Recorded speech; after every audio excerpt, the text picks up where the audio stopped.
RTP. 7:41 de la mañana nos acompaña ya vía online a esta hora. Está con nosotros Jorge Enrique Ayala Romero. Vamos a hablar con él sobre las reformas tributarias, estructurales sobre todo, que necesita el Ecuador en diferentes ámbitos. ¿Cuál es el ideal para comenzar a caminar en un diferente rumbo que nos permita equilibrarnos en algunos temas? Seguridad, economía y más. Bienvenido. Buenos días, Astrid. Muchas gracias por la entrevista. Estamos a la orden. ¿Quién comienza con la entrevista? No tengo audífono. A ver, estimado, gracias por estar con nosotros esta mañana. Alguna gente está muy preocupada, pero cuando se escucha ley tributaria es como que le digan te toca cita con el proctólogo, te toca cita con el urólogo. Nunca es una actividad divertida, ¿ya? Pues al niño te vamos a ir a sacar sangre. Y ya tuvimos una ley tributaria con Guillermo Lasso que expandió el cobro del impuesto a la renta. Tuvimos una ley tributaria con Daniel Noboa que subió el IVA. Y mi pregunta es, ¿dónde más se puede subir? ¿Dónde sería conveniente o aguantable subir? ¿Y para qué se debería usar esa plata que se recaude subiendo los impuestos? Sí, un poco el tema de reformas tributarias viene asociado al hecho de cuál es el objetivo primario con el que el gobierno quiere embarcarse en una nueva reforma tributaria. No nos olvidemos que hay reformas tributarias que lo que buscan es dinamizar la economía a través de disminución de impuestos. Hay ejemplos coyunturales en el mundo al día de hoy, por ejemplo, el caso de Milei, que está desgravando un poco el sistema tributario, en el caso de Donald Trump, que también está haciendo reformas que intentan dinamizar un poco la economía desde el punto de vista de lograr la sostenibilidad fiscal, no tanto por la vía de aumentar los ingresos, sino por disminuir el gasto. Entonces, en ese sentido, a veces la mejor reforma tributaria es la que no se hace, ¿no?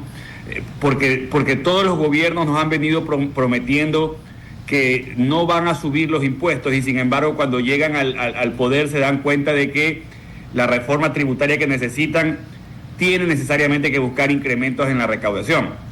Ahora bien, si esta es la realidad, si la realidad es que tenemos que buscar incrementos en la recaudación porque es muy difícil bajar gasto, evidentemente hay un costo político importante y económico también de disminuir gastos, más en una economía como la ecuatoriana que está con crecimientos muy bajos, muy mediocres, y quizás el gasto público es la forma más rápida de lograr estimular una economía como la nuestra. La inversión privada no llega tan rápidamente.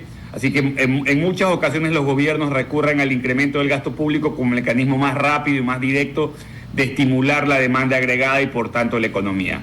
En esa línea, si el argumento de fondo es tratar de incrementar la recaudación tributaria, creo que ya los gobiernos han probado distintas recetas. Tú bien manifestabas, el gobierno de Guillermo Lasso hizo reformas para el impuesto a la renta. Todos los gobiernos de manera transversal han trabajado con reemisiones tributarias para bajar un poco el tema del litigio y tratar de recaudar aquello que está en tribunales.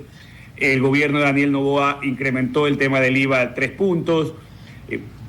Sin embargo, yo creo que ninguna de estas reformas de ninguno de los gobiernos anteriores ha sido disruptiva en términos de buscar este punto de quiebre en la recaudación y que nos permita tratar de salir del umbral en el que nos encontramos en recaudación tributaria. Históricamente nos movemos entre un 12 y 15% del PIB en materia de recaudación y no hemos encontrado ese punto de quiebre recaudatorio para lograr subir la recaudación, ya sea, yo creo que no pasa por subir más los impuestos, hay que buscar mecanismos alternativos y evidentemente eso va a depender un poco del objetivo primario que tenga el gobierno y de si el gobierno quiere encontrar o buscar esos objetivos alternativos, esas acciones alternativas que logren mejorar la recaudación. Sí, y justamente el tema de bajar justamente el IVA en las fechas importantes del turismo, no solamente es el imponer, sino el también bajar para que haya una salida más de turismo y un gasto más preciso en estas fechas. Pero yo sí creo que son estrategias que no solamente es el aumentar, sino el también disminuir para que las personas tengan esa necesidad y esa tranquilidad de poder comprar sin tener un IVA, en este caso, elevado, ¿no? Sí, en el punto del IVA, yo lo recuerdo hace mucho tiempo porque inclusive cuando Correa era gobierno, iba a ser gobierno, una de sus propuestas iniciales era bajar el IVA.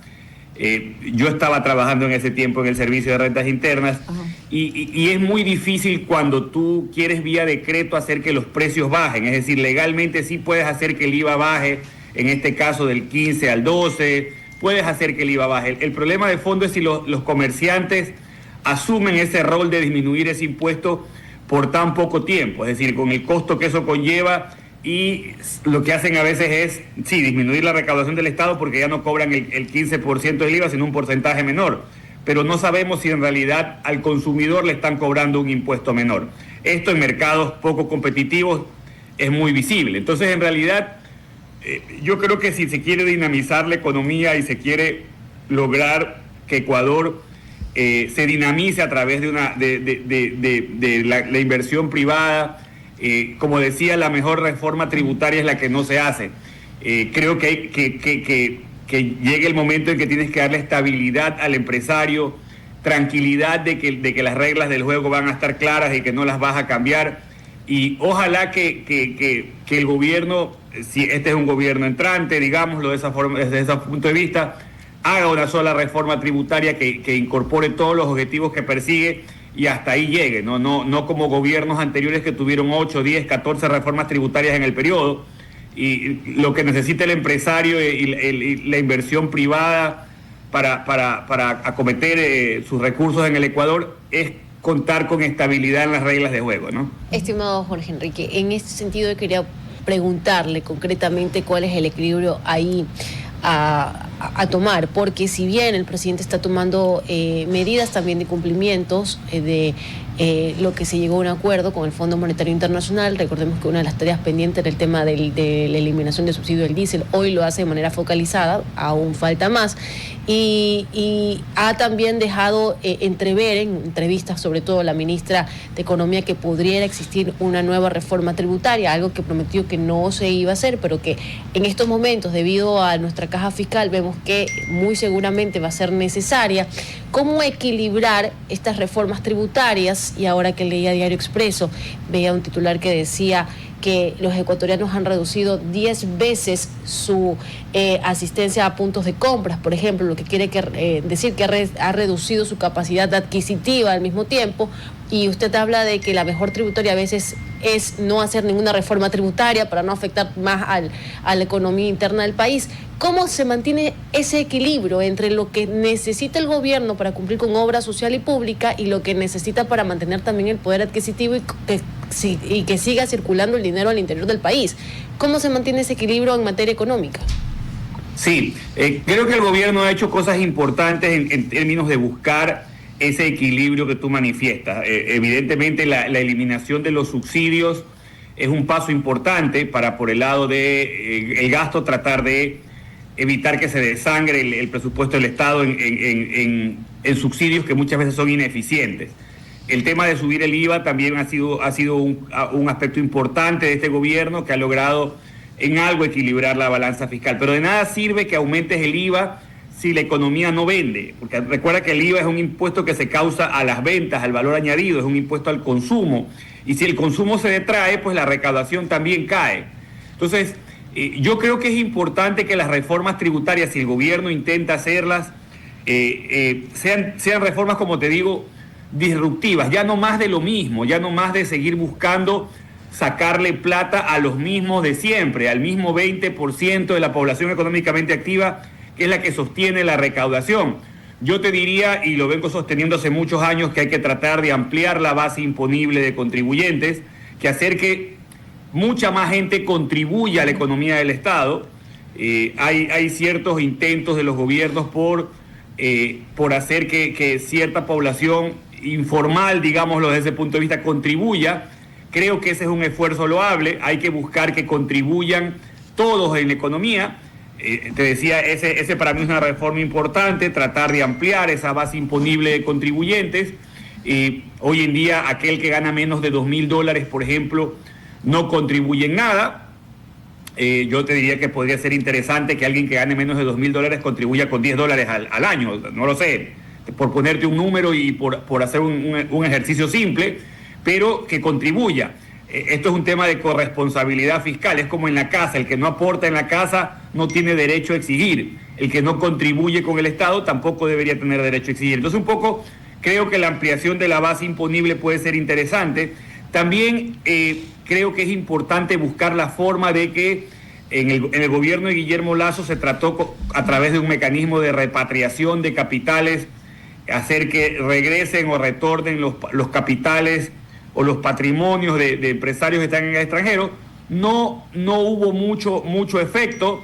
Parte de la intención, que para mí fue muy buena, se perdió por una mala redacción en el tema del impuesto a las herencias, que creo que debe eliminarse y que debe tratar de buscarse. En el caso de Ecuador, lo que más necesitamos, y creo que es más importante inclusive que las reformas tributarias, es sostener la dolarización, y para eso necesitamos dólares. Y los dólares de nuestros compatriotas están afuera.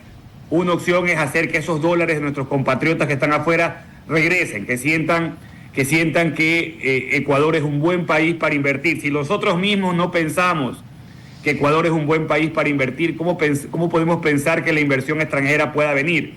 Entonces, reglas claras, estímulos al empresario ecuatoriano para traer sus patrimonios en el extranjero, ampliación de la base imponible, y cerraría con un punto más que sería la simplificación del sistema tributario ecuatoriano. Por ahí creo que están las claves para lograr una reforma tributaria disruptiva que logre aumentar la recaudación sin concentrar esa recaudación en los mismos de siempre. Larisa. Adelante, César. Ahora, hay una queja constante de parte de ciertos sectores de la ciudadanía, creo que es razonable, pero a lo mejor hay que dimensionar un poco hasta dónde se puede llegar. Y es que hay bastantes deudas que no se cobran todavía en el SRI. Algunas que no pasan la presuntiva y hay una pelea, otras que ya son deudas en firme. Pero sería importante primero saber de qué montos estamos hablando en este momento, si eso sería suficiente para tapar los huecos que tiene el Estado, y también saber dentro de esos montos que en teoría se podrían cobrar, si es que tenemos esa información o si sería posible tenerla, cuántas son deudas realmente cobrables, porque también entiendo que hay personas que le deben una millonada al SRI, pero ni ellos, ni sus familias, ni sus empresas, ni los ligados están ya en el Ecuador, o todos están quebrados y no hay que cobrar. No solo eso, la pregunta es muy importante, como te decía, Ecuador a lo largo de todos los gobiernos, desde el gobierno de Rafael Correa, el gobierno de Lenín Moreno, el gobierno de Guillermo Lasso, el gobierno de Daniel Noboa, todos sin distinción han hecho procesos de remisión tributaria. ¿Qué son estos procesos de remisión tributaria?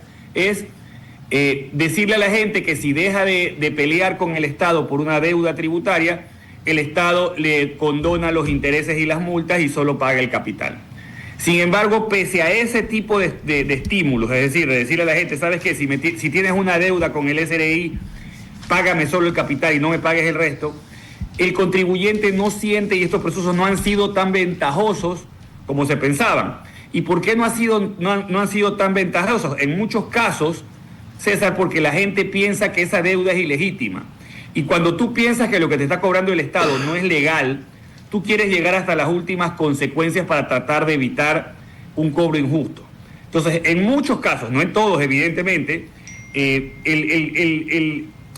ha habido una exageración por parte del Servicio de Rentas Internas en cuanto al dimensionamiento de la deuda del contribuyente. En otros casos hay contribuyentes que aún quizás con deudas que puedan ser importantes, por el mismo hecho de estos procesos de remisión, están esperando que venga una nueva ley para salvarlos, porque esto se está volviendo costumbre ya en el Ecuador, el hecho de que cada gobierno hace un proceso de remisión. Entonces, ¿para qué voy a pagar las deudas con intereses y multas y puedo esperar a que venga un gobierno y me la remita y pago sobre el capital. Termina siendo un buen esquema. Entonces, en realidad, hay mucho de estas cosas.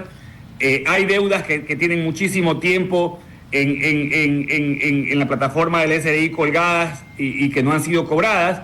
Muchas de ellas porque el sistema de justicia, eso también hay que reconocerlo, el sistema de justicia se maneja de manera un poco lenta en el tema de los procesos tributarios.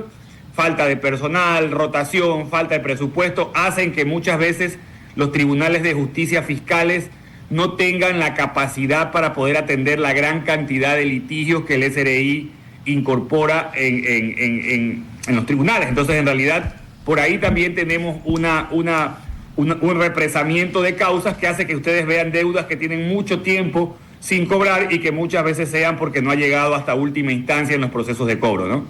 Estimado Jorge Enrique, gracias por habernos acompañado en la mañana en RTP. Muy amable por hablar de estos temas. A la orden. Un abrazo. RTP